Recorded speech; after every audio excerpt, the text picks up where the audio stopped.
Welcome to Global Risk Community Chat. Today we are joined by Robert Waller. I'm very pleased to have you today here, Robert. Welcome. Oh, thank you, Etcha. It's my pleasure to be here with you. Likewise. So before we get into the topic, could you perhaps shortly introduce yourself to the audience?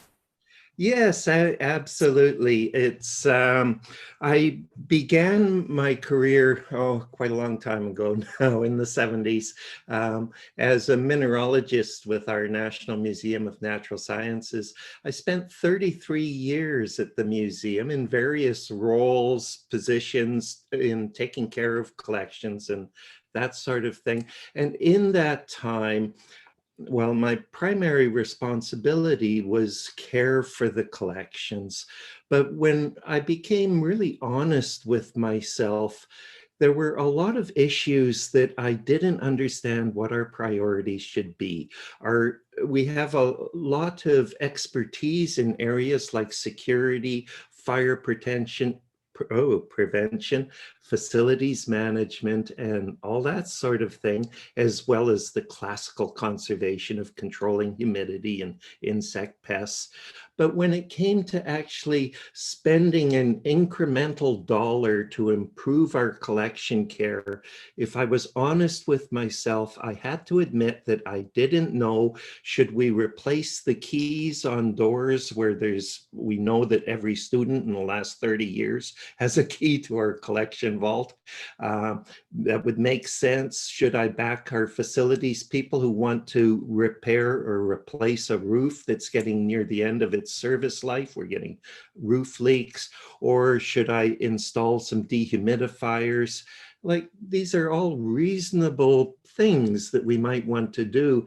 And to be completely honest, I just did not know how choosing to invest in any one of those three things would reduce the ultimate damage or loss to the collections. So that was the challenge. And at that time, risk analysis, risk management was really coming to the forefront. This is in the 70s and 80s, especially the issue of looking at, should we invest in nuclear power with the very slight chance of a total disaster like Chernobyl, but near a big city? Or should we invest more in coal-fired power, which has not that dread risk of a catastrophe, but certainly impacts the lung health of hundreds of millions of people? And to my mind, that seemed exactly like our trade-off between, should we invest in reducing our fire risk or invest in lighting control so we're not fading things so much, right? The very same kinds of trade-offs. So with that, we really delved into the field of risk assessment, risk management to base our collection care on. I left the museum about 15 years ago and just now work internationally with many, mostly quite large collecting institutions to help them set priorities. Sounds super interesting. Maybe would you like to go a bit more depth into how you apply then risk analysis to the challenge of conserving cultural heritage, or perhaps what other risk managers that might be having similar challenges right now could be focusing on? Absolutely. The part that I find most interesting about our work is it spans every aspect of the field of risk identification, risk assessment, risk communication, risk management, and so on, because we have a single actor, myself or a peer colleague in an institution, whose responsibility is to, well, I might step back and say, it's clearly with all the specializations in security, in pest control, in fire prevention, all those things, very high levels of expertise are available to us. We cannot adopt a command and control approach to our risk management. That wouldn't make any sense at all. We need to call on all of this expertise and the flexibility of the thinking in those areas to apply themselves to our best advantage. So very much our role is informing decision makers of the consequences of their choices to collection preservation. So one of the first things that we do is we strive to be as comprehensive as possible. So we develop a taxonomy of risks that go from agents of change like physical forces or fire or water through what we call generic risks, or a catastrophic physical force versus a gradual physical force wearing something. We call those generic risks. And then we break down into specific risks. And we structure this in a hierarchical fashion so that we can identify where there might be gaps, because certainly there are some gaps, especially for things like terrorist approaches to, say, applying toxins into a museum, or things like that. It can be really hard to meaningfully identify all of these things, but having a structured hierarchy in the risk analysis field, it falls under the umbrella of the theory of scenario structuring.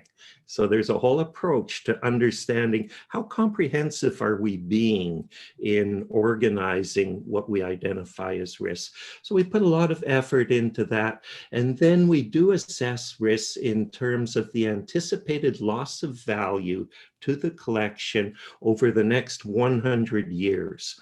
By looking at a 100-year time frame, that's equivalent to a social discount rate of about 1%, which is about as far as we could argue sensibly for a government to invest in something they want to keep sort of forever. Yeah. And now, once we do that, we can create risk profiles that are filtered by each decision maker's ability to influence the risk. And that's where it gets really powerful. All of these have Pareto distributions. There will be a few risks that represent 80 or 90% of the total risk, and then dozens or even hundreds of specific risks that are much, much lower. And this tells our facility manager where he can have the greatest impact in improving our preservation. It tells our security manager the same thing from their perspective. What can they change to most improve our preservation? I see. So it's really sharing information, but information that's very much targeted to each decision maker's ability to influence. Yeah. And from what I understand, it's a very preventive, taking a very specific preventative strategy, of course, because if the cultural heritage is gone, you can't bring it back. But absolutely. Yeah. Especially with my background in natural sciences collections, where we have a lot of things like pickled frogs and fish in ethanol. And if they rot, there's no restoring them, right? Exactly. If there's damage to a painting, you might be able to restore it somewhat. But if a frog rots in its jar, you're done. So Robert, since we are coming a little bit close on the time, I'm going to ask you one question. What would be one takeaway point you can share with our audience that is working on a similar thing, very shortly? Beyond the command and control, it's informing people optimally. For me in my career, I very much delved into risk analysis and work with the Society for Risk Analysis, where we have recently developed a risk analysis quality test that is available on the website, sra.org. And it's really intended for any risk managers to ensure that the analysis behind the risk management decisions is as good as it can be. Yes, good. Thank you so much. Just then one last question. This is more about our community, since you are part of it, of course. Do you have any comments on being part of our community, or being in general being part of a risk community? Absolutely. Being sharing our perspectives and understanding is so important, because especially in risk management, it's the gaps that always get us, right? Where we have gaps, then we're in trouble. And the best way to avoid that is to share our experience and perspectives as broadly as we can. Yes, thank you so much for sharing everything you shared, and I wish you a lot of luck with preserving the heritages as much as possible, of course. And thank you for being with us today. So yeah, have a great day. Thank you, Etcha. It's been a delight for me. Yes, You take care. likewise. Take care.